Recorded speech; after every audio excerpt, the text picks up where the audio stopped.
Good morning. We are live on YouTube, but we're going to bring in some Facebook groups this time. I think we'll bring in, let's see, Scott Kennedy Sports on Facebook. So we'll bring in Atlanta Falcons fans on All Falcons. I know they want to talk some draft as well, because that's what we're going to get into today. We're going to go all draft all day for the most part on this one, as Jordan Reid has released his, I don't know if it was his first, but it was the first one I saw, first round mock draft. And there was some good stuff to it. I want to talk about it and some of the things on it, including the draft order, I think is interesting, and some of the players involved. But first off, welcome in, everybody. This is Coast to Coast Football Podcast. My name is Scott Kennedy. I will be your host. I'm in Atlanta. This is my co-host on this side over here. That's Nick Kendall. He's in Seattle. So we are coast to coast with your football coverage. And we are going to talk NFL draft today. It is almost Halloween. That is damn near football draft season as far as I'm concerned. You got teams that you kind of got an idea, Nick, who's going to be hanging around the top 10 come the end of the season, top 5-ish, and then who's going to be on the back end. We don't know the order, but we got a pretty good idea of the teams that are going to be looking at those top 10 draft picks at this point.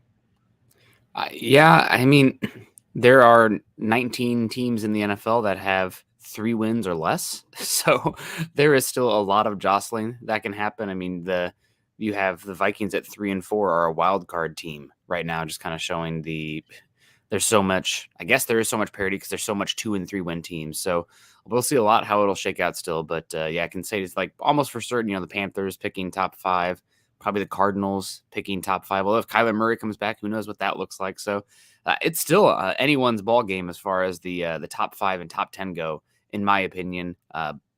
We've seen how some teams look worse than others, but seasons changed and teams get better and look different as the year goes on too. I mentioned the order is interesting to me because ESPN and Jordan Reid, they did their draft order based on their football power index. I looked at Minnesota and they were at 20. Mm-hmm. That one caught me a little by surprise, Nick. Does that seem like that's where they're going to end up picking is 20th? Maybe, that was a nice win against the 49ers, but that puts them in the playoffs. That seems a little bit of a stretch for me, but we'll see. I don't know where I heard it from, but I was listening to somebody talk or saw a tweet that if the Minnesota Vikings beat the Green Bay Packers this week, their playoff odds jumped to 65% for the season after having just been like 15% or something before. So that 49ers game really changed things here. Crazy to see them turn around without Justin Jefferson, who's on the short-term IR right now. Also, I mean, Jordan Addison probably playing like the best rookie wide receiver right now. It's him, Zay Flowers, or the undrafted guy, Bobo, for Seattle's been unbelievable as well. But that Puka guy, the Puka Pokemon Nacua over there in LA has been all right. Yes, that's probably number one. Puka Nacua. You're right, from BYU via University of Washington. But How old is he? If he went BYU, did he do a mission first? I don't think I don't know his story because I know he transferred from Washington. He was a Husky on that team with unbelievable wide receiver talent. So I don't know if he is Mormon mission kid, but had a good year at BYU. Had issues with injuries. I think that'd be why he's older more than anything, is transferring injuries. Mm-hmm. He's been unbelievable as well. Yeah, there's your front runner for Rookie of the Year right now, I would think. For the most I'd probably part. give CJ Stroud. Yeah, with the keep an eye on the quarterbacks, but he's getting a lot of love out there in LA, and it's a good story too. That's part of it. The good story, the undrafted guy. We go live every Friday at 9:00 because we like to talk to y'all. We like to have the interaction with the chat. So I want to say hello to some folks that have come in nice and early that will be here, that will hit some of the questions. And if you haven't hit that like button yet, wherever you're watching, please do. It helps reach more fans. Like and share. I see after the fact, a lot of you on Facebook share that, and I certainly appreciate it. And this one we're going to talk some NFL draft today. A lot of people might be interested. A lot of people won't. We can hit some trade deadline too. I know there's some questions in here as well. Denver Luke comes in. He says, good morning, Scott and Nick. I'm going to a live Pat McAfee show here in Utah. I'm so pumped for it. That'd be cool. Denver Luke. Have a good time. John Harrell's in here. He says, good morning, Scott and Nick and the Falcons family. Happy Friday. Yay. My daughter's sick. She wasn't so yay about all of this stuff, but I did drop my son off and say happy Friday. But he has a question. He says, do the Atlanta Falcons make a move before the trade deadline? I think they should. if it's within reason. You can get better everywhere. What can they do? Can they get a wide receiver? Could they get another cornerback? A little depth at safety. But the big one for me, Nick, is edge. And one of the names that they've been linked with here recently is Carl Lawson. I don't know that Carl Lawson is an upgrade on what they've got, considering they really only play one edge rusher at a time for the most part. They play 3 big down linemen and then one OLB/edge stand-up defensive end. And that's Bud Dupree, that's Arnold Ebiketie, that's Lorenzo Carter. I don't know if Carl Lawson's that big of an upgrade over those guys in order to make a move, unless you change up the scheme a little bit in passing situations. You're going 2 edges, because right now there's 3 guys for 1 spot already. Yeah, Carl Lawson's not been very good for the Jets also. So that's another one. You're talking about somebody who's pretty similar to Bud Dupree in terms of talent. If you had an injury or a depth issue, then that'd be one thing. But you're really looking for somebody to take that unit up a level in terms of talent rather than fortifying depth. So I don't really see Lawson being worth it unless it's something like you're just giving up a 7th round pick and it's like a dart throw, because you can never have enough pass rushers, really. I mean, truly, but that's one that I'm not as keen on. Yeah, the big one, and he wasn't on the list of NFL.com's perfect fits trades anymore, was Danielle Hunter. We just talked about the Vikings, and they're a game away from being right in the thick of the playoffs. They might not want to be sellers right now. That 49ers game screwed it up for everybody. Thanks, Shanahan. Still screwing the Atlanta Falcons. But no, that is the freaking round peg, round hole, is a guy like that. I just don't know that Lawson is one that you would want to make that move for, unless you're going 2 sides of that. Roderick Cook says, afternoon, everyone. He's coming in from across the pond. To you as well. Let's see. Dominic Jaramillo coming in. He says, good morning, Scott and Nick. Falcons Nation, Dog Nation, Broncos country. Let's go, Dogs. Nick, who does Iowa play this weekend? Thank God they have a bye week, so they don't have to subject me to whatever the offensive football that they've been playing here recently. It's it's such a bizarro world watching the Hawkeyes. So happy to have a bye week. Alberto Molina comes in, says, good morning, guys. The Falcons still need a 1st round pick or use it to trade bait. I don't think there's anybody out there that would be available that they would throw a 1st rounder at. Even Danielle Hunter, I don't think they throw a 1st rounder for him. That'd be the big one. I think that would be the needle mover for the Atlanta Falcons if they were to make a move, would be an edge like him. Again, it's the Lawson one I'm not a huge fan of. Chase Young, I think he's going to be a free agent after this year. That's a rental. And his production still scares me a little bit. Chase Young, his lack thereof as production makes me nervous, Nick. Yeah, it does a bit. I mean, he's the one that stands out to me as far as a possibility. Not the same production as a Bradley Chubb, but more explosive, more physical upside than Bradley Chubb. So the issue has been the injuries. I mean, he had that ACL year 2, and then it took another year. Now we're starting to see, oh yeah, that looks like the guy who was the number 2 overall pick when I've watched them. So I don't think you give the 1st straight up, but if it's something like you send a 1 and you get Chase Young and a 2 back, then maybe we can talk. But he's the one that interests me a bit. It's also because the Falcons could pay him. I mean, you're paying Desmond Ridder nothing really in compared to the other positions, and you can talk about stuff like that. The big thing with the Falcons trading for a potential edge rusher or anything is that while Desmond Ridder has been playing better, you still don't know, and you might want those assets just in case you need to be aggressive on the quarterback market, because we're still TBD. So go for it now with the Desmond Ridder, or bide yourself time to give yourself flexibility in the offseason in case you want to go a different direction. Yeah, no, the Falcons are in good shape with the salary cap. They're plus $40 million going into next year right now. They've got a bunch of 1-year guys, so they'll have to fill those spots back out. But none of those guys are overly expensive. Bud Dupree's on a cheap deal. Calais Campbell's on a cheap deal. And then most of their other major pieces are locked up long term, at least 2-3 years. They've already picked up the 5th-year option, so that's already included on AJ Terrell. That one's going to be expensive. I guess one of the big ones that could be expensive is Jeff Okudah. He could go from free because Detroit's paying his salary to $10 million. That could end up being an expensive one. Jordan Brown says, good morning, Scott and Nick. Hope you guys are ready for some Falcon football. Jay Gribben says, good morning, y'all. Good morning, Jay. Hope you're doing well. Silas says, good morning, everyone. And Roderick's asking a fantasy football question here for the rest of the NFL fans. Is Bijan Robinson okay? Yeah, he's fine. The whole thing's just weird. They've invited the scrutiny on themselves because every time they talk, they make it sound like they're hiding something.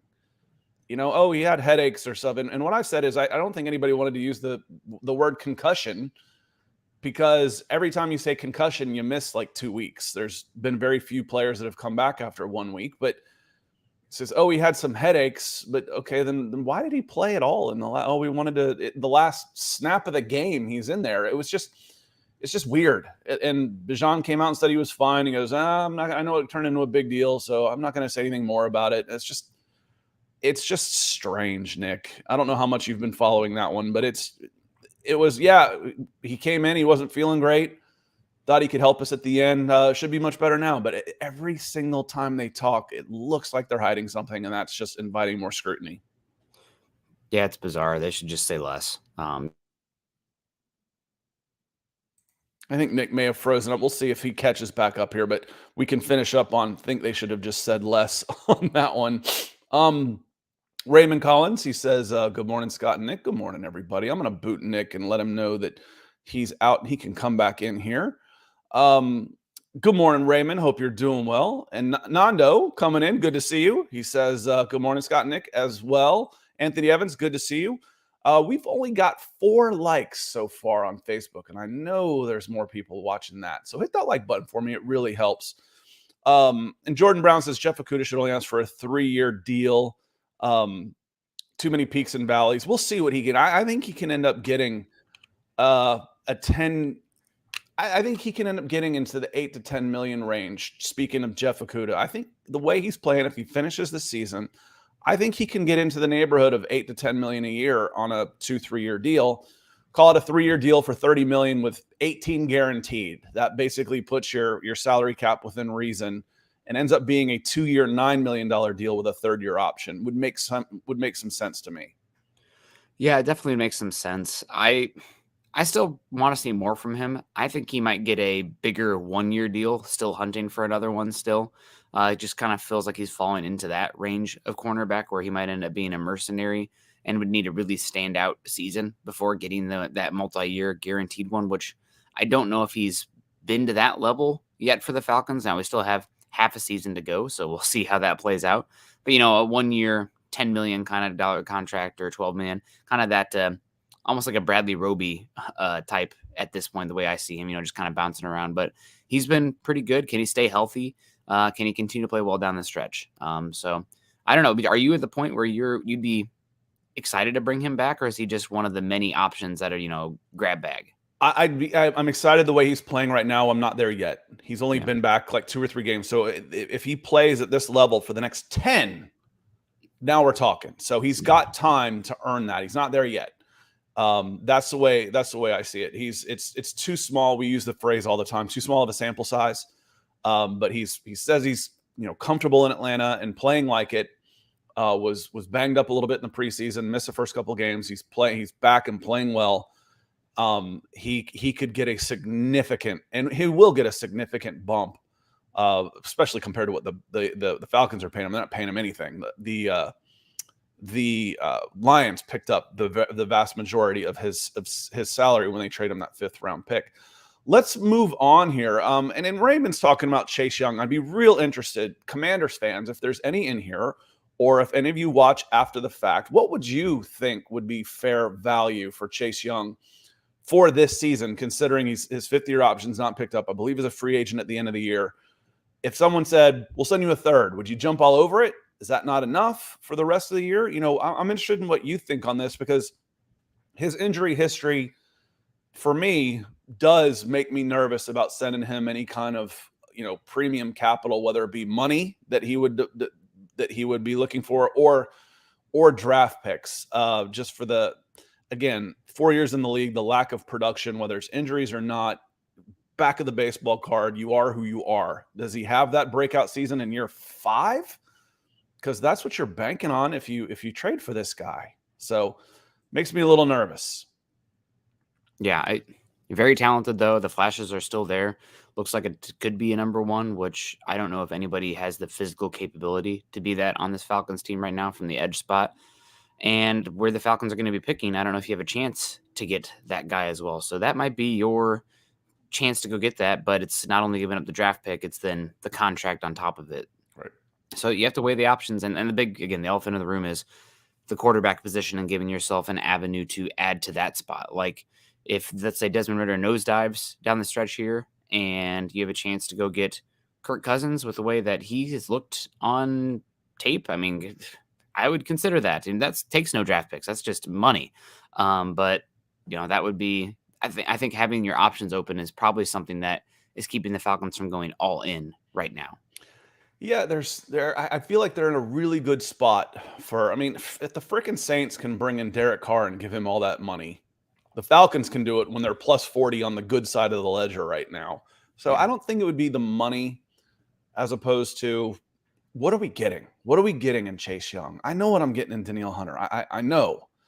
But Chase Young is such a wild card out there. So I'd be really, really interested what Washington fans, not Twitter fans. I mean, like legit fans that show up in places like this who are well educated and fairly rational. I'd trade him for a bag of socks. Okay, that's probably not true.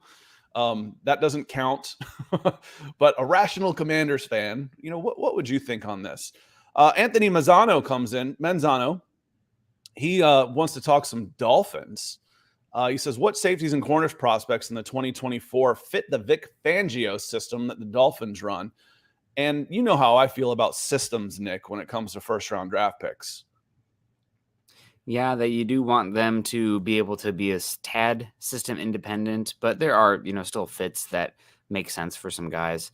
As far as standing out for me, safeties and corner prospects that could fit the Vic Fangio scheme. When I think the Vic Fangio scheme, I think putting a lot of onus on your defensive backs in terms of tackling. So bodies in the back end, but you're going to be have to come up and make some tackles on players in the open field and support the run game. So Cooper DeJean stands out for me. He's been a very, very good physical cornerback / slot / safety prospect. I think he could honestly play all 3 spots in the NFL. So he's one that stands out for me. I've been also impressed with Denzel Burke from Ohio State. He's probably a late round 1 kind of guy, but he has been very physical out there. Had a down year last year. I believe he was playing through an injury, but looks a lot better this year at Ohio State. So those are 2 that stand out to me. You're not probably going to have a shot at Kool-Aid McKinstry. We'll see what happens with Kalen King. Wiggins is flying up boards from Clemson right now, but he seems more of like a pure man cornerback out there. So physicality, tackling, keeping things in front of you, good discipline. Those are what I'm looking for in that, cover 4, cover 6 heavy Fangio scheme. But Fangio's kind of changed his scheme based on who he has available too. So just to get good players, those ones would stand out for me. Safety wise, you have a lot of good safety too. You got Newbin from Minnesota, who's I believe a 5th-year senior, but he's been really good. And down there in Miami, probably the number 1 safety prospect is Kitchen, who would be interesting as well. I think Kitchen's probably one that I think would fit a little bit better because I think he can do a little bit more too high kind of stuff, where I think Newbin is better coming down and playing in the box and in more of a robber role. But those are the names that stand out for me at this point in the process and from what I've watched of them. Let me see. Lance comes in talking about the different edges that could be available. He says Montez Sweat or Chase Young, 2nd-round pick, maybe. He said, I don't really want Danielle Hunter due to his age. Just a reminder, and this was 20 years ago, John Abraham was 28 when the Falcons traded a 1st-round pick for him. In 2006 season, he played 7 years in Atlanta and was 1st-team All-Pro in 2010 when he was 32. Danielle Hunter, you would be getting for this year to make a run at a playoff. In the playoffs, you want him right now to come in and help your team because you think you've got a shot at this. He's 29 years old right now. I'd be okay with Danielle Hunter. Mm. Let's get into this though, Nick. I want to talk about Jordan Reid, and I'm going to drop it. This is on ESPN Plus. I will drop the link. Not that ESPN needs me to send them people, but I want to show where I got this before. It was an ESPN Plus link, and they use the Football Power Index, so it's not based on the Tankathon records right now. It's based on this is where we think teams are going to end up, and they ended up with a top five picks of, and I'm all the way down at 20 where I scrolled down to see Minnesota. The Chicago Bears via Carolina, the Arizona Cardinals, Denver Broncos at 3, New York Giants at 4, and then Chicago Bears with their own pick at number 5. It's been a number 1 and number 2, and then probably a number 3 here for months. Do you think that's how it's going to end up? It's going to be 1, 2, and then do you think the order is pretty well set? You mean the prospects or the teams? The prospects. Do you think it's going to be 1 Caleb Williams, 2 Drake May? I'd be willing to put money on that right now. I would not be willing to put money on that right now because we still have a lot to see from these quarterbacks. And I think that Marvin Harrison Jr. is a pretty special prospect as well. So I'm pretty confident in who the first 3 players will be off the board. But as far as the order of them, I'm not quite ready to say. It's for sure going to be a quarterback 1 and 2 because Marvin Harrison Jr., I believe, is that interesting of a player, special of a player, the classic high floor and high ceiling kind of guy too. So because he's already so refined, you can go in. I mean, he had a huge matchup this week where his quarterback Kyle McCord's been for Ohio State level quarterbacks. You know, he's okay. I would kill for him at Iowa, but for what Ohio State's been playing with, he's just been okay. But going up against Kalen King, a lot of people consider a first round pick at Penn State, and he goes for 18 catches, 185 yards, 165 or something. Yeah, just crazy. And I mean, they were a lot of not gimme throws on there because he had to adjust, through contact and anything like that. So yeah, I'm confident. I know who the first 3 players off the board will be, but I'm not sure what exact order those 3 will be coming off the board. There are teams that are going to like Drake May more than they like Caleb Williams. I mean, it's just that keeps being said. That makes sense to me, given what I've seen from Caleb this season, who's playing worse this year than last year. But how they come off, TBD. So Jordan Reid has the Chicago Bears taking Caleb Williams here. No trades. I don't think he put any trades in this. So he's got Caleb Williams, quarterback, USC at number 1. And then let's just stick on the Bears for a second because this is what's interesting to me. And the Bears have been an interesting team to follow from the general manager point of view for months now, pretty much since they traded for Justin Fields. They've been a really entertaining team to watch, but then you have them taking Dallas Turner at edge at number 5. And the final thought on the Chicago Bears from Jordan Reid was walking out of round 1 with Williams and Turner would be a big win for Chicago. I want to add on to that. If they're drafting Caleb Williams, they probably have a 3rd number 1 draft pick. You think that right now Justin Fields would get another number 1? I do. If his last 2 healthy games, he put up 8 touchdowns and an interception. If he's anywhere near that level, the rest of this season, someone's going to send a 1 for him. Need to see what it looks like still down the stretch. Seeing Tyson Bagent come in and look as competent definitely gave me pause on that a tad. So we'll see what happens with Justin Fields. I think right now you're probably talking more so of what Sam Darnold went from the Jets to wherever he went. It was a Carolina Panthers sent him a 2. Carolina Panthers sent it 2. I think that's probably more the realm and an early 2. I think that's probably more the reality of it right now, given the value of those first round picks. But it could happen. I mean, some team could be very interested in the tantalizing young talent that's still there with Fields. Hopefully he can figure out the quick game a little bit more. But certainly I think it's possible. Definitely another top 50 pick coming back. It's definitely possible, and we'll see how they go. Because the flip side of that is, if he plays at a level that's worth the first round draft pick, they probably won't be picking 5. They'll be picking 1 if they have the Carolinas pick, and then they'll be picking down farther, and they wouldn't get Dallas Turner. But then they could flip Justin Fields if they wanted to. And if they said, oh my God, this guy's been playing out of his mind, we're just going to keep him, They could walk out of this thing with 4 number 1 picks. If they come out at, now nobody's got that many number 1s to send them in this draft, except maybe the Cardinals. But that number 1 overall pick would be worth 3 first-round picks if they decided to move out of that. So it's strange, Nick. You say, would I rather have Justin Fields and 3 number 1 picks, or would I rather have Caleb Williams? Because that's what it could come down to. Yeah, right now I probably would lean Caleb Williams just because the scar tissue, resetting the quarterback contract as well, and you're already going to have a good amount of assets to build around that. Also, it's probably going to depend on what happens with the coaching staff, right? Might be Ryan Poles' only chance to bring in his own quarterback as a general manager. Probably you're talking a new coach still at this point. I mean, especially if you're bringing in a quarterback, I wouldn't want a defensive head coach with a rookie quarterback. So Eberflus probably gone. Getsy has not been great there. So I don't know. It's really, really, really interesting to see what's going to happen with the Bears this year.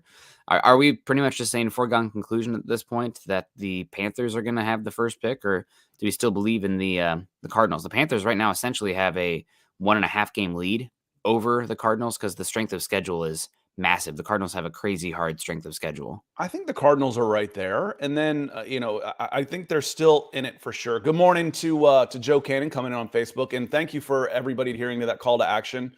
We went from 4 to 20 Facebook likes just like that. So thank you very much on that. And Joe says, great morning to you as well.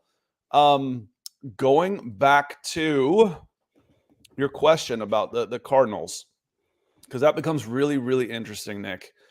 No, the Cardinals are in this thing. The Broncos are in this thing for the number 1 overall pick. Just with their schedule and stuff, I think they're playing well enough that they'll probably end up with 4 or 5 wins. But the Cardinals are in it. They've got one kind of, oh my God, how did you win that game against the Dallas Cowboys? And that's it. Otherwise, they're 0 for also, including what looked like a tank job against the New York Giants, who are a bad team. Mm-hmm. But the Cardinals drafting number 2 in Jordan Reid's mock draft take Marvin Harrison Jr. at number 2 and bypass Drake May, the quarterback, at number 3. Is there any chance in hell they would do the same thing if they were number 1 and spin that pick into 3 first-rounders and more? Everything's on the table right now. They could take a quarterback there. They're going to, if you are where the Cardinals are, you're evaluating the quarterbacks. And if you like one enough, you go for it. The big kicker here is Kyler Murray's contract makes things pretty hard for them, but he's going to have a chance to play for his job. Honestly, I know he's coming back off an injury, so it's not quite fair, but NFL isn't fair. So him returning could have an impact on that. It's not just for the record, but his play as well. I mean, so going to be an interesting team. They do have 2 first-round picks that can kind of help build it around it. But yeah, very interesting. Right now, I would lean the cornerback or the quarterback spot for them just because, if you can get a young cost-controlled asset with a new coaching staff in there, especially Kyler Murray's limitations, given his height, and playing more in an air raid kind of style offense, shotgun stuff, then I might go that way, especially with somebody who doesn't have an injury as well. But yeah, I mean, Marvin Harrison Jr. is an unbelievable player, a cornerstone asset. Some people have said he's the best wide receiver prospect since Calvin Johnson. So that's for a value position like wide receiver. I get it. I'd probably take the quarterback still, but a lot more uncertainty with that quarterback spot. And here's the thing: is if I could get another Larry Fitzgerald, would that be worth a number 1 overall over the quarterbacks? Yeah, it would. Larry Fitzgerald's an all-timer. If you think that's what it could be, then it makes sense. And maybe I could spin that and trade back up, trade down, trade back up, whatever to get Marvin Harris. I'm going to call him Marvin Williams again before this is all said and done. The other part of this, though, is the contract on Kyler Murray. Mm-hmm. Going into 2024, he's got an $80 million dead cap with a $37 million base salary. You're not going to get a lot of relief in a trade on that because nobody's going to want to pick up $40 million for Kyler Murray. Going into 2025, so okay, you keep Kyler Murray. This sounds a lot like the Denver Broncos. You keep him for one more season. His base salary in 2025 drops to 18, which makes him tradable, and his cap hit goes to 45 with a dead cap of 33. So the way I kind of looking at the math on this, it looks like Kyler Murray will most likely be an Arizona Cardinal next year. Mm-hmm. Okay. which is okay. I can still make that trade. Now, depending on how he plays when he comes back, and as Lance says, if he plays really well, they're not going to be drafting that high. But if he doesn't, you're going to want to move on. You're going to want your quarterback, etc. You can have those two guys on your roster for a year in order to make the math work a little bit better. Unless he's planning on giving back money, which I would not expect. Of course, he did that with baseball. There is precedence of him returning money to get to move somewhere else. But the Cardinals, again, because I think this is really interesting. Because I'm kind of with you. I'd almost want to reset that market, that contract, and maybe you end up with even a better prospect than your former number one overall in Kyler Murray. Want to say hello real quick to a couple people that have come in. Atlanta Dog, he says, good morning, Scott and Nick. Late to the party, but I'm here. And I think I saw this question twice, so I want to ask it again, answer it. He says, Mike Swanker says, do you think the Falcons are contenders or pretenders for the playoffs? I think they are contenders to make the playoffs. I think they're really good contenders to make the playoffs. I don't think they're contenders in the playoffs. I think they're too far away right now with their offense, and the lack of pressure against a really good quarterback I think will end up being the Achilles heel for this defense. They've gotten away with it so far, but they've got to get more pressure on the quarterbacks. You can look at pressure. Okay, they're X in the league. They've got this amount of pressures. Man, that's subjective. What I see is coverage sacks, and I see drop back, clean pockets, and not any quarterbacks under duress. That's going to be a problem in the playoffs. Yeah, without a doubt. And we don't know about Desmond Ridder and the pure drop back pass game and the ability to get guys scheme open. I mean, we talk a lot about, edge rusher and whatnot, and I know you just traded for Van Jefferson, but, bringing in another wide receiver that is just a drastically different skill set than what you have, that is more of a true difference maker, might be something to look at too, just to give yourself different options based on the scheme you're playing. Because right now, I think you can probably man up decently against some of these guys. Right now, Desmond Ridder doesn't really feel like he can scramble but not really run. But if you get somebody who is like, okay, it's man coverage on third down, you're cooked. That this is the guy we're going to, that true route savant, then that might change what you can do. Who's available right now that might fit that bill, Nick, if Jerry they were Jeudy. going to make a trade? Jerry Jeudy would be really interesting in that mold for them, just giving yourself an option. If it's pre-snap read third down and it's man, I know where I'm going with the ball because he's going to cook that guy in 2 seconds. I agree with you. There's another guy out in the AFC West that's going to be available as well. Renfro. In Hunter Renfro. Yeah. Could be a good fit for that slot guy, get open, run after the catch type of player. There's two of them out west that the Falcons could be really interested in Hunter Renfro and Jerry Jeudy. Jerry Jeudy comes with a $13 million guaranteed next year. That's not overly expensive. He walks in and be the most expensive wide receiver in the Falcons dugout. I don't think that would cause too many problems since everybody else is on rookie and they know they'll get paid when it comes to it. But I think having Jerry Jeudy in a place where he's a luxury and not expected to be the guy would be good for him. I think he has suffered a little bit under the spotlight. I don't know how. Think Calvin Ridley 2021 versus 20. Sorry. Think Calvin Ridley 2020 versus Calvin Ridley 2021. He wilted under the spotlight. He shined when he wasn't the guy. I think Jerry Jeudy could be a lot like that, honestly. And Moss Lawrence coming in says, good morning. Good morning to you, sir. Appreciate you being here and checking in. After that pick, if the Marvin Harrison goes number 2 to the Cardinals, how on earth would Denver Broncos not take Drake May? What would have to happen for them not to take a quarterback in this spot? They'd have to cancel the season. That's the only way I can think of is they give up football. They'd take Drake May in this spot and they'd run up to the podium to do it. It would take something like somebody sending a quarterback that Sean Payton loves, a young one that you could bring in, plus draft capital on top of it. So the odds of that happening, not very good. So yeah, Drake May would make a lot of sense here. He has been very good so far at North Carolina this year. Sometimes I do wonder if he's a little bit too aggressive. There's some throws that he makes or windows that he trusts he can throw that it's like, against non-ACC opponents, that one might not be great, but I think it's easier to, I think you've said this as well before, but it's easier to rein somebody back a little bit than it is to, make somebody who is playing a little bit chicken, to be more aggressive.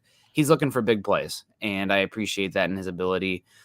He's also a big athlete as well. I mean, he's thick. He has unbelievable feel for the pocket and under pressure as well, which is something you don't see from a lot of young quarterbacks. He is fine standing in there, keeping square, and then delivering a ball with somebody coming down the gun right at him. And he can be a little bit of playmaker too. Outside of structure, you see a few plays. It's not like the Caleb Williams level, but he can be a big athlete and then flip a ball to a guy who's open 10 yards down the field. So very interesting quarterback prospect, a much more prototype. Sounds like a smart kid as well. I'd be pretty damn shocked if he doesn't go in the top 3. And I would be the question will be then if Denver is picking 3 and they want a quarterback, they're going to be on pins and needles because teams are going to be calling the Cardinals like crazy, offering some insane deals because, you're talking about behind them there. You have to get to 2 if you want a quarterback, Nick. Yep. You have to. You have to. And the Giants are sitting there at 4. Would the Cardinals love to move down and have their choice of Marvin Harrison Jr. or Olu Fashanu? Yeah, I would, especially if it comes another first and second round pick. The Washington Commanders would love to move up. The Patriots, I'm sure, would love to move up. The Raiders. You just go down the list here. The Titans. That's one we haven't talked about much. I think the Titans look dreadful, and that's one that I think could easily end up in the top 3. So that's Marvin Harrison Jr. is amazing, but damn, if you could get down to number 4 with all the capital too and guarantee yourself one of Olu or Marvin Harrison Jr., probably Olu, that'd probably be the route that I would go with that second pick, but we'll see. And which puts Denver in a really tough spot. Maybe Denver would then be the team to trade up just to guarantee that they can get that quarterback. Again, you got to get in the top 2. So who's going to do it? If I'm the Denver Broncos and I can guarantee you only have to move down 1 spot. That's a nice safe pick. I'm going to send you number 3 in a first, and you move down a spot. Keith asks, Keith talking about his Denver Broncos says, "Good morning, Scott and Nick. In the spirit of Halloween, what candy bar best represents your favorite team?" For me, I'd go with like the classic caramel apple one because it's considered a throwback, for the Broncos. But also, no matter what, it just ends up sticky and messy. So it's you don't really love it, but it is a classic, and it's sometimes just a mess. How about? I just came up with this. I'm cracking myself up because this is kind of funny. How about Baby Ruth? The Baby Ruth, because you know what? I'll eat it. I don't really like it. It's going to end up being last in my bag. But it's still a candy bar. It's okay. It's not my favorite. I'll eat it because it's there and, it's still a candy bar. And a lot of times they look like sheet. So let's go with Baby Ruth on that one. I was trying to think, all right, what's really good on the outside and crappy in the middle when you finish? And I was like, wait, how about a Baby Ruth? Because you're not all that excited about it. And sometimes it looks like a turd. So that's where I'm going to go with that one. And Joe's follow-up on this, he says, is there a quarterback already in the NFL that would be more intriguing and available to Sean Payton than the expected top 2 quarterbacks in this draft? And this is a good question because Sean Payton might not want to be in it for the long haul. He might not want to say, I want to spend 10 years building the Broncos. He might say, I want to get Kirk Cousins right now and try and go for a win over the next 2 seasons, put my $60 million in the bank, and if I don't go it, I'm going back into the media. It's impossible with the money. With the quarterback stuff, they're not going to have – it has to be somebody on a rookie quarterback contract. So I don't know how you could go in with anybody unless it's a trade for a young guy. But, like the Saints really had a lot of interest in Mac Jones coming out. But we've had enough sample size of Mac Jones now to know that why would you rather have him compared to the young quarterback with much more tools and upside? About Trey Lance. That's somebody's name who's getting thrown around out there. And frankly, his contract next year is not going to be all that cheap.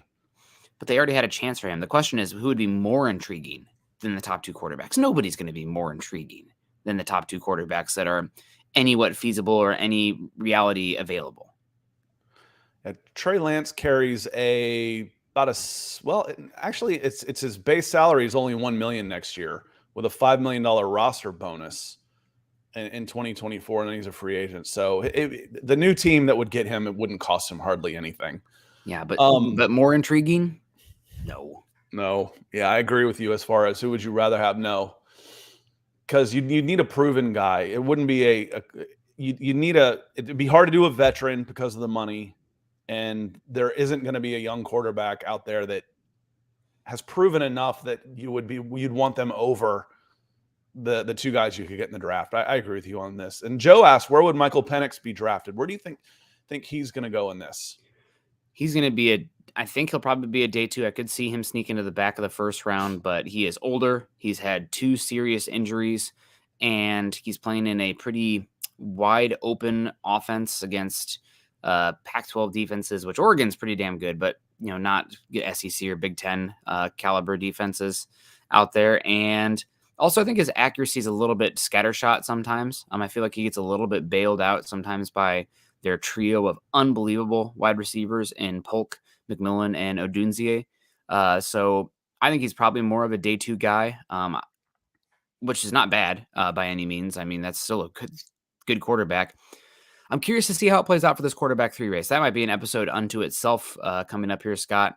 We're not sure who declares. Obviously, there's intrigue with Shadur Sanders in Colorado. If they're all in it, then it could be Shadur Sanders or J.J. McCarthy. Those guys could come back. Quinn Ewers had that amazing game against Alabama, but he's been pretty erratic since then, and now he has an AC joint sprain with 2 to 4 weeks. So I'm excited to see that backup quarterback for Texas. It's not Arch Manning. It's the absolute giant quarterback that they have. Names escape me right now, Malik or something. But he'll be fun to watch too. Quarterback 3 right now. I think if I was, gun to my head, who would I go with? I'm between JJ McCarthy, who the tools tantalize me. I need to see more NFL throws on tape because he just hasn't had to out there at Michigan because they've, it's 3rd and 2 constantly. And they have really good tight end duo. The other one I have a lot of friends who do a lot of, good scout work. And I'll be like, hey, who should I watch right now? Who's worth my time? And they're like, who's been unbelievable this year that hasn't had the NFL draft talk so much yet, but like we need to have it, is Jaden Daniels at LSU. He's older as well, hasn't had the injuries.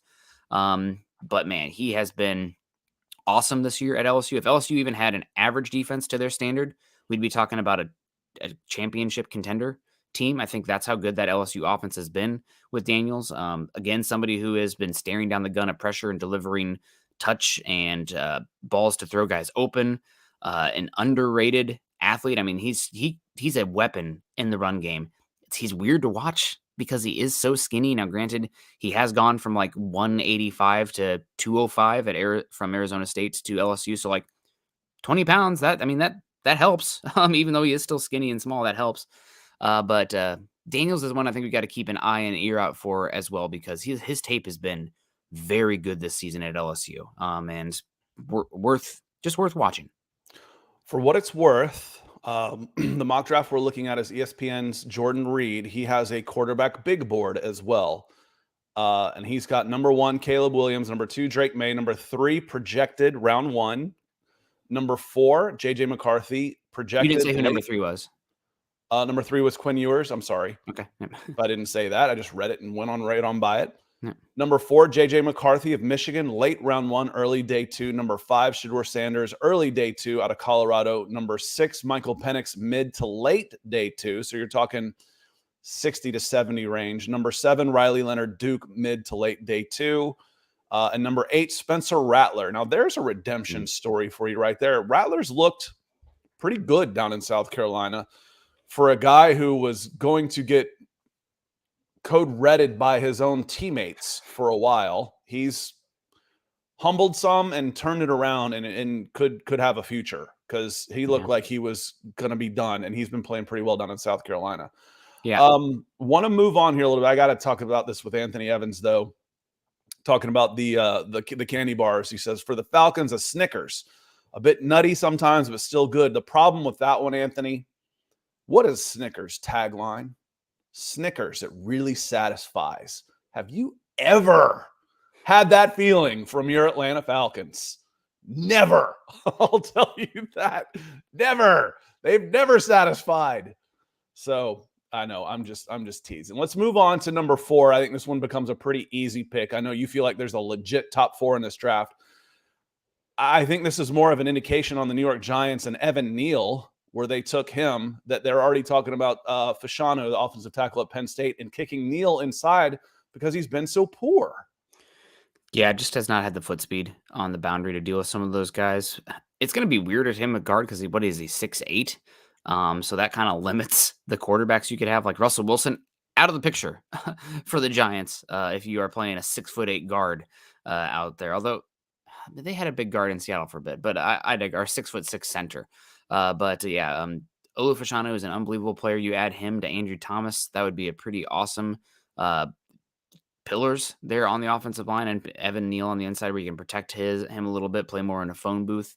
It would make sense. And I mean, even if maybe the Giants probably could use like a wide receiver more. At that point, you probably just take the best talent and deal with it. Forget positional need. You're picking top 4. Somebody at a position of value that can be a 10-year building block is the way to go. Olu's awesome. Incredible athlete, incredibly intelligent. Tulu Pilopi, some of these names. Ohio State edge rusher, who some people have as like a borderline first rounder, day 2 player. Got him a few times on some power moves. So Olu, I think, still needs to continue to add a little bit of strength to his game. But as far as a mover in space, pass protector, you're not going to find many better prospects than him. So yeah, I'd have him at 4. Excited to see what he can do in the league. The New York Giants have allowed 37 sacks. Wow. In 7 games. That's insane. Part of that's on the quarterback. Again, we're not talking all offensive line, but that's insane. Chicago Bears, we talked about them at the top with number 5 with Dallas Turner. Moving down to the Commanders at number 6. Jordan Reid has him taking Joe Alt, who you've talked about, the Notre Dame offensive tackle. You just hit on him. But Jordan Reid also throws out there, if those quarterbacks come out that we just went through, that they could be real interested in J.J. McCarthy, Quinn Ewers, or maybe even Shedeur Sanders. And he says maybe even Michael Penix, but that seems like a bit of a reach. Yeah. I mean, again, all these teams are super quarterback hungry. And right now, while it is a very deep quarterback class, it seems like it's deep in terms of the day 2 quarterbacks, which we haven't had in a while. I think that's actually kind of fun because it's been a lot of like first round guys or well, we day did 3 2 guys. years ago. There were a lot of day 2 quarterbacks. There weren't any day 1. I think there was only 2 day 2 quarterbacks in that class, right? Like everybody else went. Okay, it was just Ritter and I was thinking it was Ritter and who else? Who else went? Because Malik went 4th round. I thought there was one more that went round 3. Maybe it was only Ritter, and then Pickett round 1. God, it was Carson Strong, Ritter. Because Howell went round 5. Yeah. So yeah, that was a rough quarterback class. It's been a bit since we've had good day 2 quarterback prospects. Oh, Will Levis. Oh, that was last year. We're talking 2 years ago. But this class does seem like one that has a lot of possible day 2 options. I don't even think. Did you list Bo Nix there? He's one who's day 2. I haven't listed Bo Nix. He wasn't on that. He wasn't on the top 8 for Jordan Reid. Yep, and Jaden Daniels. I think we'll come back around to Jaden Daniels. Just from what I saw, it's like okay, that's quarterbacking there. Weird body type, but that looked like he was actually quarterbacking. He has Bo Nix 11 behind Michael Pratt of Tulane and Cameron Ward of Washington State. Number 7, the New England Patriots, picking the pick that fits the best and makes the most sense in the history of picks, Brock Bowers. Tight end, playmaker, University of Georgia. That one just makes sense, Nick. It does. They're a team that really desperately could use a quarterback as well. It does not seem like there's a lot of love for Mac Jones on that team from Bill Belichick. We saw that Bill Belichick just got that massive contract. It probably is killing Bill Belichick to not take a defensive player here because that's what he is. Or, I mean, the Patriots really need offensive line too, so they're probably kicking themselves that Joe Alt came off the board right before then. But Bowers is the last of the upper tier, top 10 grade caliber players in my book from this draft, based on who I've seen so far. So take the last one available. 7's a good spot to be because there's not, I think, a lot of thinking involved in that. It's just who's left of Turner, Alt, and Bowers. So they end up going with him. Makes a lot of sense. Bowers is so unique because his body type would be like in the 10th percentile, 15th percentile for tight ends. He's much more of a tweener type. but he's plays in terms of tweener because the athleticism, the yak ability. He's somewhere between Kyle Juszczyk, Cooper Kupp, George Kittle, and Travis Kelce. I mean, just like he's going to find a spot in the NFL and be pretty good. I don't know if you caught the Thursday night game last night, but we finally saw a Dalton Kincaid. Welcome to the NFL, buddy. That's kind of, I think, what you're looking for there. Detached guy. He's played as many snaps at wide receiver or slot as he has in line. So a matchup piece, somebody who's going to let you play 12 personnel, but essentially have the pass catching ability of 11 personnel. We'll go about 10 more minutes, so we'll probably get to the top 10 and answer a couple questions. Anthony comes in. He says, who's the best pure right tackle in the 2024 draft that's not a left tackle that would have to transition to the right tackle position? Anthony, for the most part, those guys don't exist. The best right tackles in the NFL were left tackles in college. The best athletes, now there are exceptions, of course, for one reason or another. They could be better on the right side. Bob Whitfield, old Atlanta Falcon, could only play one side because he played left tackle, but he only had one working eye. He could only play one side. So there are exceptions. But when you're looking at offensive linemen, your best one goes on the left tackle. If he can't play left tackle, you kick him to right tackle. If he can't play right tackle, you kick him to guard and or center. If they can't play there, they're out of football. So you're starting to look for, when you're right tackles, who are your best left tackle? Who are your best offensive linemen that aren't quite good enough to be left tackles? Those are your right tackles. You don't typically draft a guy in the first round to be a right tackle. It happens, but especially not where we're talking about here in the top 10 or so. You're drafting those guys for left tackle. I would say that's changed a little bit in the last decade with the heavy increase in shotgun usage in college football. The designation of a blindside blocker isn't as true because you have much wider field of vision. So really, it is, what is your guy the most comfortable in? And at least with coaches I've talked to recently. So you have a couple examples of that here recently. I mean, just top 10 pick last season in Darnell Wright. He played left tackle for Tennessee his junior year, and it was erratic up and down. He just is more comfortable with the technique at the right side. He switches back to right, and he looks amazing out there. So what did you just say? They tried him at left and it didn't work, so they moved him to right? Yes, exactly. Yeah, that's what I just said. But I meant more so the value and the best guys. Let's look at the money. Yeah. And where are they getting paid? For the most part, it's the left tackles. The left tackles, the value, the money, the draft picks, you still put them on the left. Yeah. Mostly. I'm much more of the opinion now that whether it be left or right, I don't care. Get me a good player at one of those spots, then it'll help the whole line. The other weird example is Iowa with they had Tristan Wirfs, who played right tackle the whole time, which raised a lot of red flags in the scouting community. Luckily for me, I have insides on that Iowa team. Well, why did you do that when Tristan Wirfs is obviously the better athlete? Alaric Jackson, their left tackle, just had horrible technique at right tackle. So getting the best five out there meant putting Tristan Wirfs, who could do either, at right and keeping Alaric at left. So there's always some examples there, and probably one of the best offensive lines in football in the NFL. You have the Lions. They drafted longtime left tackle for Oregon, Penei Sewell, kick him over to right tackle. Took him about half a year to get the technique down, looking a little more comfortable there. But now they have Decker and Sewell. They look pretty good there. But that's you just keep making my point. You're not even realizing it. He was a left tackle, and they moved him to right. The question here was, who are the right tackles? Not a left tackle that you moved to right. Every guy you mentioned played left except Tristan Wirfs. He's the only one that went the other way. Yeah. You're not scouting, okay, I want this guy for right tackle. You're looking at left tackles in college that are in the NFL. Most of the right tackles were left tackles in college. I mean, most of them. Was Lane Johnson? What now? Was Lane Johnson?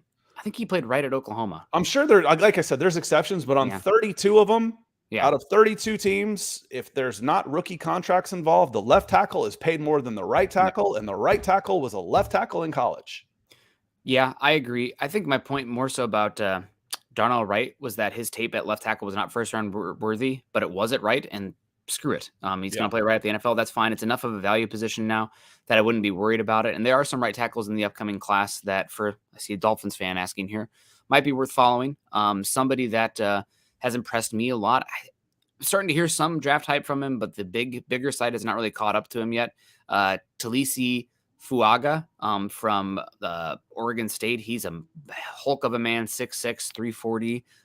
He takes some guys' souls. He's been fun to watch.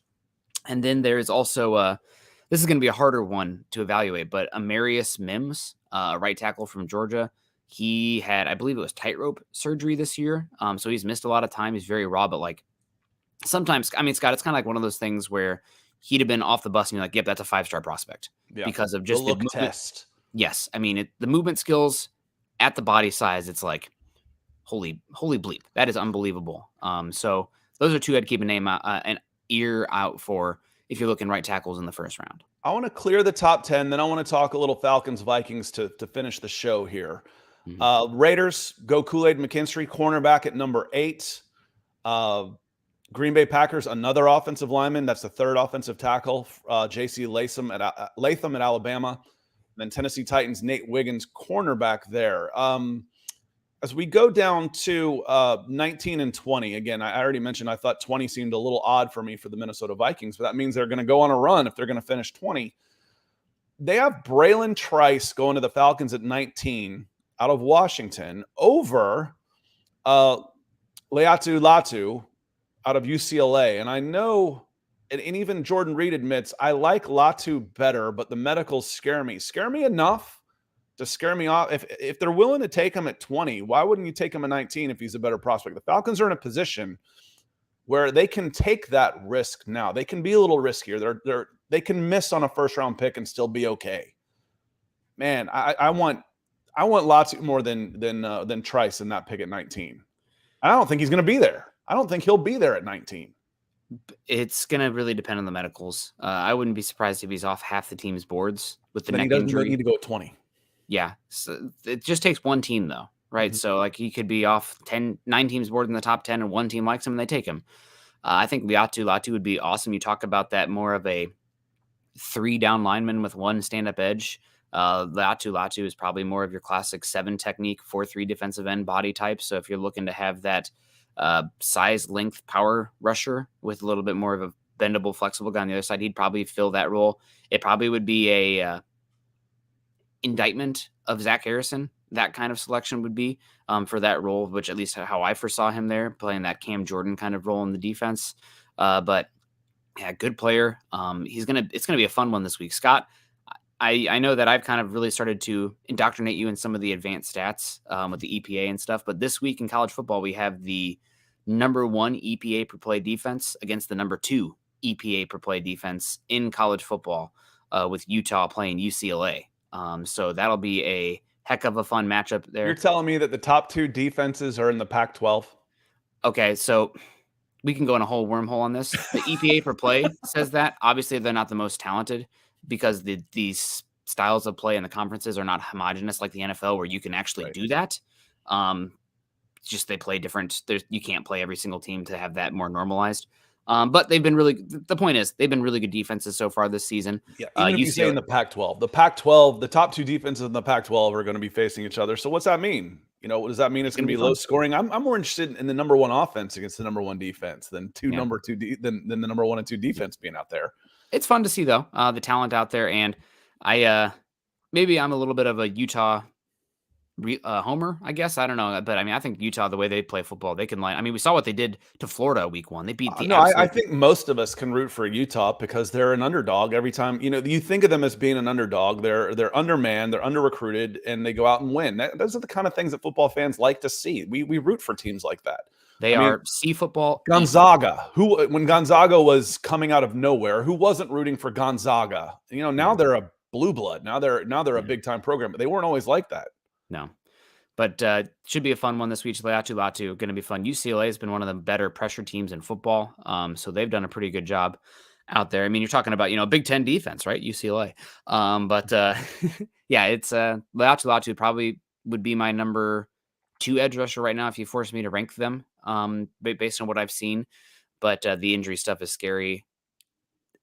We will see what happens with the Falcons there. They definitely need edge. I haven't watched so much Trice. I feel like he's just an okay player. He had a lot of pressure stats last season, but the tape didn't match the production when I watched him. So curious to continue to watch and see how he plays out there. This seems to be a very good draft for offensive linemen early in the first round. There's a lot of guys in there. Tackles. You're looking at some of the players that Atlanta would have passed over, and I run into some corners and offensive linemen for the most part that would have gone just before that. If you look behind them, you see Latu. Okay, I'd take him. You see Cooper DeJean, safety cornerback. Depending on what happens with Okudah, you're not going safety quarterback in the first round. You could. But then there's a bunch of wide receivers in there. Man, if they go wide receiver again in the first round, I think Falcons fans are going to lose their minds. Yeah, the one here that stands out for me for the Falcons would be Chop Robinson. Here, if you're looking for if let's say for some reason Latu, his injury scares you enough, or you're looking for a little bit more of that true bendy, bursty edge rusher, Chop Robinson. I know, Ebiketie hasn't lived up to it. He also went to Penn State. Chop Robinson's a more explosive, fluid athlete, bendier. So he's one that would make some sense here as well. There's going to be some edge rushers available to add to that unit. Do they end up being a true number one? If you're talking about picking in the 20, that's a lot of times a hard ask for the edge rushers because teams are actually typically pretty good at identifying the elites at that spot. But should be interesting to follow. And just adding a defensive piece here would not be a bad direction to go. So on that note, we're about to get out of here. I'm going to take a shot at this comment from Anthony Evans Sr. because this is one of my trigger, along with trust the coaches, or one of the things that just get me going. Anthony Evans says, don't take need, take the best player available. There's no such thing. This is where I have a problem with that statement. It's thrown out there like a blanket statement. It's like, well, we took the best player available. There's only one team out there for the most part that's going to get the best player available. I will bet you a year's salary that whoever is taken at 15, there's going to be a player between 16 and 250 that's going to be better than that guy. Now, I know what you mean here, because the key is do not reach to try and fill a need. That's how you end up with bad players, and it's not the guys that you miss on, it's the guys you get that can't play. Do not reach. But when we're talking in the range of 19 to 21, there's probably 10 players in there that are going to have nearly identical grades on your board. They're going to be really close. You might have them between 19 and 25 and 26, and the 26 player is, that's way down there. But no. Put it on a 100-point scale and say, at 16, this guy's a 93. At 17, this guy's a 93. At 18, this guy's a 93. And I look at that and I say, okay, what do I need out of this bunch, this grouping of players to fill? The best draft is if I can take one of those guys that is all equal on my board and fit it to a need. The best player available does not exist. The Falcons went with best player available and Kyle Pitts. Did they get him? No, they didn't. They might have with Bijan Robinson. That one I'll give you. They might have. With Drake London, they went with the best player available. Did they, though? Probably not. You're 99 times out of 100 not going to get the best player available. So when people say that, and this isn't on you, Anthony, like I said, this is one of my trigger phrases. You're not going to get the best player available. So I don't like it when people say that as just it goes along with trust the coaches. Well, I don't trust the coaches because they're wrong 50% of the time. Mm-hmm. I trust them to try and make the right decision. I don't trust them to make it. So I trust their intentions, not the outcome. There's no such thing as a best player available. So only in hindsight is there. Once you've gathered your 10 years of data. Yeah. And there's stuff that personality fit goes into it too, as silly as that sounds. But there's some guys that's like, I can't have that in my locker room. Even though the tape is obvious, it's not happening. Or there's stuff scheme wise. Some guys, we say, Scott, I know you believe first round, sometimes scheme doesn't matter, but I think outside of the top, once you get past like the blue chippers, I think the scheme does truly matter for a lot of these guys. Well, again, because you're say, well, he fits better in this scheme than that scheme. And for me, he's not good enough. I don't want to use a first round pick on him. And it matters more for me in free agency when I want that guy to come in and play right away. But when I'm drafting a guy, I want him there for 10 years. Remember, I grew up in Atlanta. In 10 years, I could have 4 coaches. I think that's an and indictment. 8 offensive coordinators and 8 defensive coordinators. That's more why bad teams stay bad than anything. That's why continuity matters so much. I mean, that's why you see the Chiefs defense playing like they are, because they've had Spagnuolo out there for 7 years now, so they know what they're looking for. They can continue to draft that. But I think really outside of the top 8 to 12 players, they are scheme dependent still, to an extent, and that really does matter. Yeah, we got Anthony coming in too, saying Pitts was a reach for me. That's what I meant. Don't take a 5th ranked defensive end after 4 goes in the top 20 when he has a 2nd round grade. Right. I'm Well, not reaching to fill a defensive end spot with a guy I have a grade on his 2nd round. But the thing is they use Kyle Pitts as the best player available. That's why we took him. Yeah. He was the unicorn, the freak, the best tight end ever. That's why they took him. And that's fine. He's a good player. Don't get me wrong. But was he the best player available? No, he wasn't. Yeah. I can think of 3 immediately off the top of my head that I would rather have right now. Pat Surtain, Jamar Chase, Micah Parsons. That's just right off the top of my head. Yeah. And just to add to this point here, don't take the 5th edge rusher after 4 going in the top 20.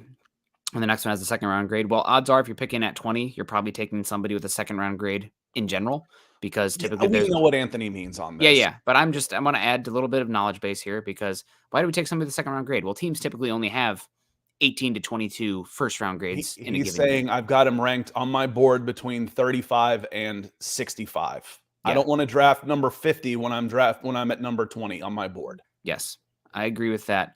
The other part of that is that don't take the 5th ranked edge rusher. It changes year to year. Edge rusher 5 1 year could have been edge rusher 1 the year before. So you can't just go based on the number. You have to go on the individual talent available when you are on the clock. And that's why these guys spend, 80 hours a week driving across the country, living in terrible little motel rooms, trying to figure out, being the first ones to the workout facilities with the donuts so they can have an in with the college coaching staff in there to get that tape or that access. So that's it'll be interesting. But where the Falcons are at right now, I mean, I know you can't take wide receiver again, Scott. So that's off the board. You probably can't go offensive line. You can, though. I mean, again, if I've got – the thing is, it should be different. Your tiers of players, the farther down the list you go, the farther down the draft you go, the tiers expand. Yes. The difference between a guy in the top 5, there's very few of those. Their physical ability is very – there's not that much to it. There's not many of those guys that exist on the planet. Mm-hmm. Once I get down to 20 to 50, the separation between those guys is minute. And in this class, there's still a lot of work to go. But like from pick 8 to 20 right now, 8 to 18. This is when I cussed yesterday. I'm not going to do it again. Good luck. Put them all in a hat and pull them out. I had to have a interesting hard time picking between those guys. So will be a lot of fun. Also a lot of fun. Michael Ronquillo coming in here, $50 super chat, helping Scott and I on coast to coast over here, East Coast, West Coast. We appreciate you, Michael, so much. Hopefully you're enjoying the draft talk too. He also says, great show today, Nick and Scott on Coast to Coast. Appreciate you, Michael. Yeah, so it's so big for us, Michael, to the support that you show the show, tongue twister. It means a lot to us. It encourages us to keep doing it. That's for sure. To keep going and doing more. So we hope y'all enjoyed the show. Roderick says, best pod available. Well, thank you, sir. We do this pod, and we'll start doing more draft stuff. We get into free agency. Nick and I really love the general manager aspects of the game. That's why we started doing this. That's why we ended up being a team. Every Friday, 9:05 Eastern. If you want to catch us on other days, we do Broncos for Breakfast and the Falcons podcast on Monday mornings. You can follow either of us on the Twix and Twitter, or like and subscribe to these channels, and you'll get notifications for it. But we go Broncos for Breakfast and the Falcons podcast on Monday mornings, Broncos for Breakfast on Tuesday, Falcons on Wednesday, Broncos on Thursday, and then Coast to Coast on Friday. So lots of Scott and Nick, lots of you. Happy Friday, everybody. I hope y'all have a terrific football weekend. Come join us again on Monday morning when we'll talk some Falcons and Broncos. And if you want to talk some other teams, come on in. We talk other teams all the time. So certainly appreciate it in here. Keith, you're just killing me on this. We're already at an hour 10. That's all right. Scout Kennedy, give us viewers a little inside tip on scouting NFL prospects. Thanks, gentlemen. All right. If you're going to bet on whether they're going to succeed or not, bet on failure. That is much more likely to happen than success. It is a tough game. That's the tip. Yeah.